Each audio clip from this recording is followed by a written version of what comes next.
Isang original na pusit. Ayan, nakatunganga sa atin at ayun. At ng malalaking isda. Baka ngayong pagdadive natin, makakita ako ng malaking isda. At ayan na nga mga kabuhay. So ngayong araw na to magdadive tayo. So para may pangulam tayo mamaya at may pangbinta pa tayo. Kaya samahan niyo ako. Tara. Let's go na.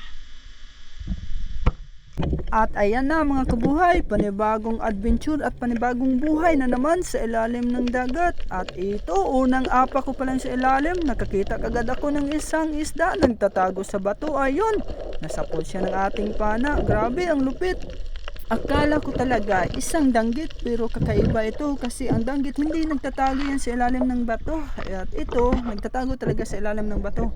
At ito pa, habang papunta ako sa unahan, nakakita ako ng isda, nakaputi. Wow, ang lupit.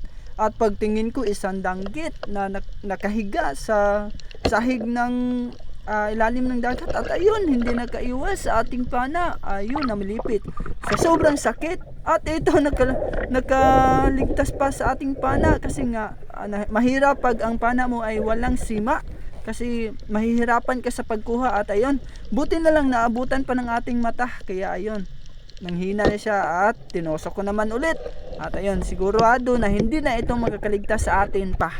At ito, habang kinukuha ko siya pataas, nandito pala yung kasama niya. Ayun, kitang kita ng dalawang mata ko. At ayan, nakahiga na naman. So malupit talaga pag danggit yung kukunin mo kasi hindi ka na mahihirapan sa kalisod. Madali na lang papanain ang isang danggit na nakahiga.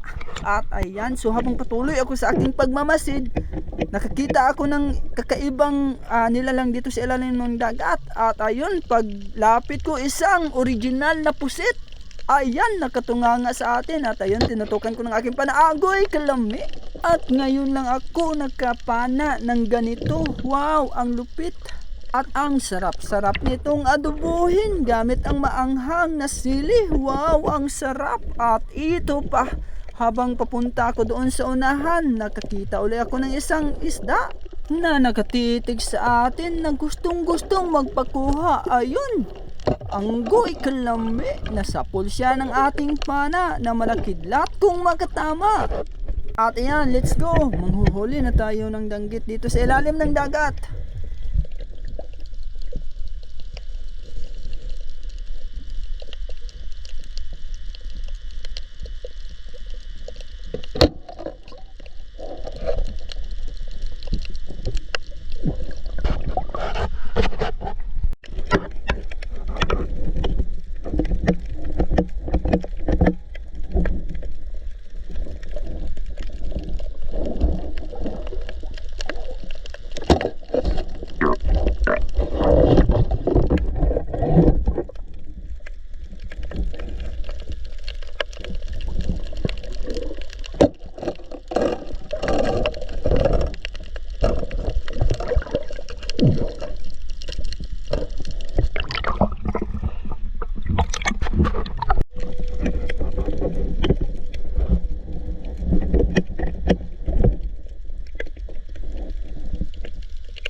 Agoy kalami.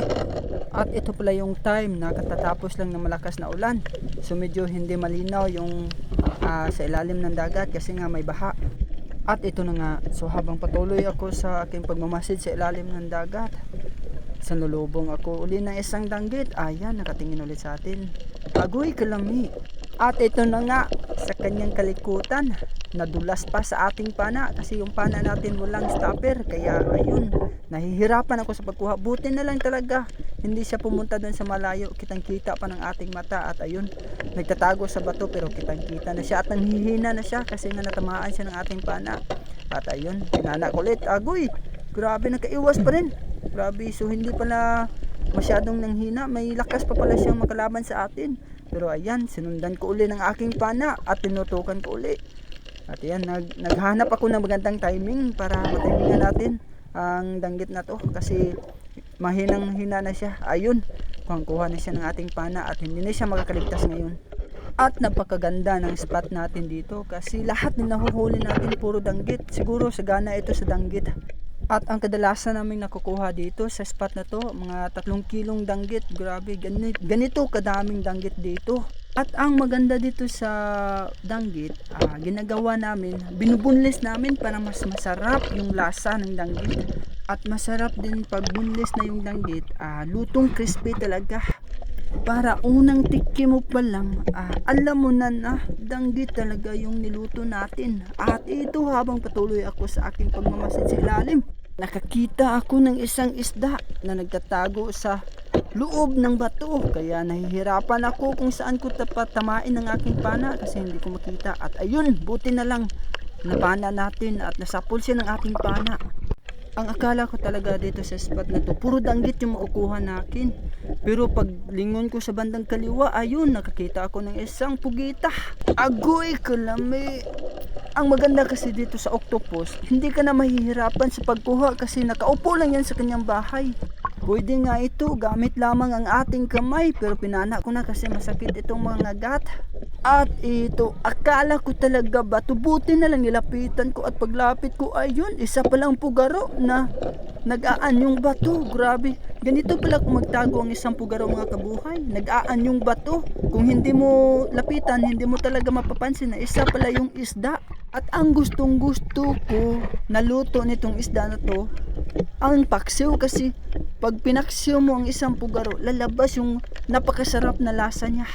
At ito pa, habang sumisid ako sa ilalim, nakakita uli ako ng isang pugita. Ayun, hindi siya nakaiwas sa ating pana at ayun, lumaban pa talaga.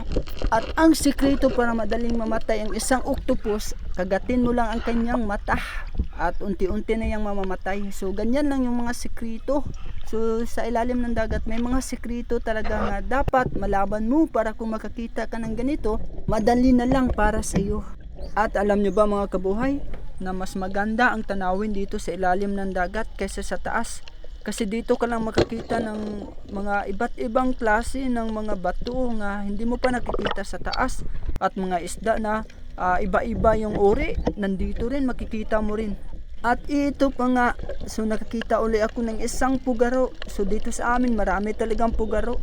At dapat alam natin kung saan pwede magtago ang isang pugaro. Kasi yung pugaro, hindi yan lalabas para magtago. So nandun yan sa liblib ng bato. So dapat sisilipin natin ang mga bato kasi nandun sila. Ang gustong gusto ko talagang papanain, yung malalaking isda para masubukan naman yung pana ko kung matulis ba. Ang kaso nga lang, hindi pa ako nakajakpat ng malalaking isda. Baka ngayong pagdadive natin, makakita ako ng malaking isda para masubukan ko naman kung ano ang feeling ng makahuli ka ng malaking isda. At hindi pa rin ako nakakita ng cuttlefish o tinatawag sa amin na lukos. Siguro kung makakita ako niyan, jackpot na jackpot talaga sa akin yan. At ayan nga yung sinasabi ko na hindi mo talaga malalaman kung ano yung makukuha mo dito sa ilalim ng dagat. Ang importante lang dyan is dapat maging masipag tayo sa panghuli ng isda. Kung hindi ka makakahuli ngayon, baka bukas. Kung hindi bukas, baka sa pangalawa. Kung hindi ka pa rin makakahuli sa pangalawa, baka sa susunod na buwan. At kung hindi ka talaga makakahuli sa susunod na buwan, baka sa susunod na taon. So paswerte-swerte lang talaga dito sa ilalim ng dagat.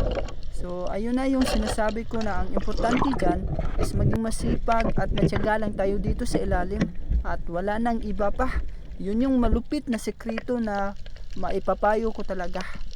At ayan na nga, so patapos na yung adventure natin dito sa ilalim ng dagat.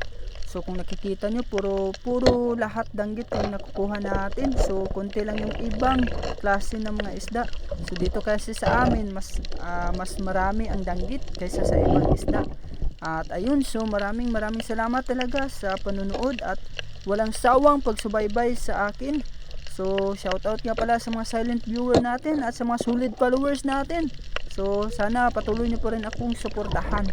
So maraming salamat o kita-kits sa susunod na adventure naman dito sa ilalim ng dagat. Bye bye!